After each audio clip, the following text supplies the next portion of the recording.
Welcome to Cooking with Oh Crap. Here we have Max and Lorraine, and today we're making Dianoga Meatballs, which are a Star Wars themed meatballs and spaghetti thing we're making today.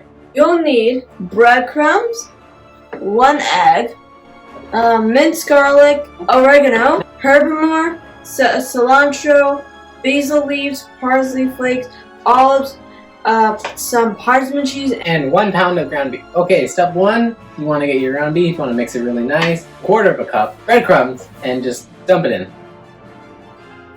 And then you want to crack the egg. And then you need to continue to season it in many different spices. Yes.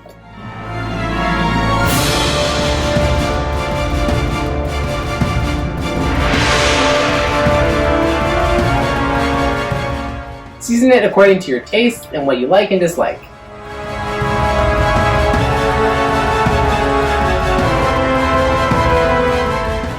You want to mix intensely, and then, the stuff is very strong. Grab it with your then hand. you want to grab it with your bare hands, And which like to demonstrate, and then make the shape of a meatball. That. Oh, hand down. No hand in the bowl. I'm kidding. Go. Well, it's kind of cold.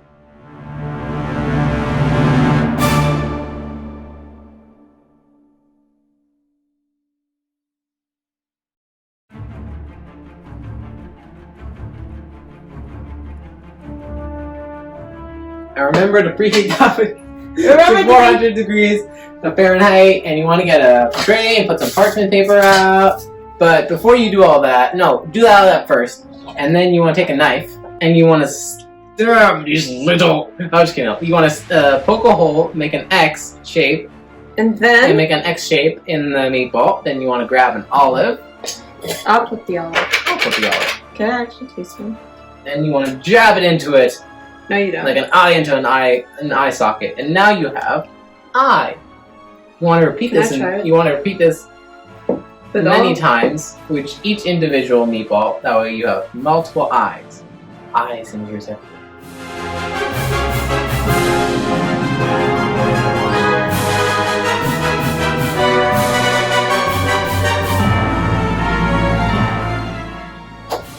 Quickly, before we continue with our Star Wars food experiment, please comment down below, share and like this video. Okay, continuing. After placing them on the tray neatly and arranged, you want to take it and put it in the oven for exactly 20 minutes. And this is what your meatball should look like after you're finished cooking. Yes. Now, we have placed our meatball in a natural habitat, the swamps of the pasta. And as you can see, we have a little bit of blood sauce on it. Wink, tomato sauce. And we have vegetables underneath. It's a very good and delicious and healthy meal. I highly recommend it. And I have to say, I'm very proud that this turned out. Yeah. Really good.